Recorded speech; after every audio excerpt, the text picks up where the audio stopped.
আলাইকুম প্রিয় দর্শক, ঐতিহ্যবাহী চৌমনি বাজার। তো এই বাজারে পুনরায় আবার সব দোকানদার আছে। তো যাই হোক, এখানে একটি নার্সারি গাছওয়ালার ভাই আছে, এখান থেকে কিছু কথা শুনি। তো ভাই কেমন আছেন? ভালো। ভালো আছেন? হ্যাঁ, ইনশাআল্লাহ। এই গাছ কি আপনার? আপনার? আমারই। তো যাই হোক ভাই, আপনার কাছে থেকে গাছ সম্পর্কে কিছু শুনতে চাই, বলেন। কোন গাছ সম্পর্কে? এই যে এখানে একটি কাঁঠাল গাছ দেখলাম, এটা এত চিকন গাছ, তারপর শুনি যে উঠে আছেন ভাই, উঠে আছেন।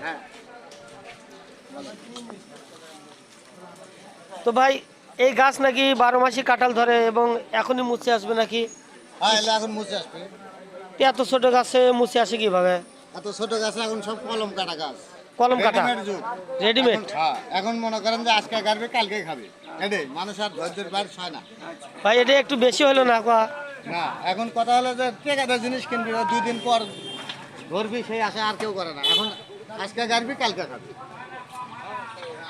তো যাই হোক প্রিয় দর্শক, গাছওয়ালা ভাই কিন্তু একটু বাড়তি বললো। তো যাই হোক, এই গাছটি কিন্তু 12 মাসই ফল ধরে। এখন এই গাছে ছোট যে দেখতেছি আমরা। একটা কথা আমি ভাঙে দেই, বলেন। আলোক করো। বলেন।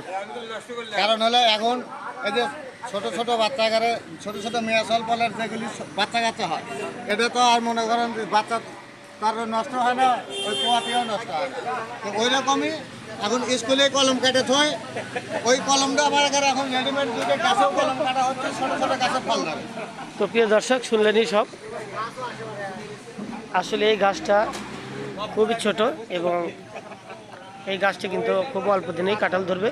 না, সবই ভালো তো থাকে। এখন শক্ত করে খুঁটি দেওয়ার ফলা 12 মাস কাঁঠাল ধরে।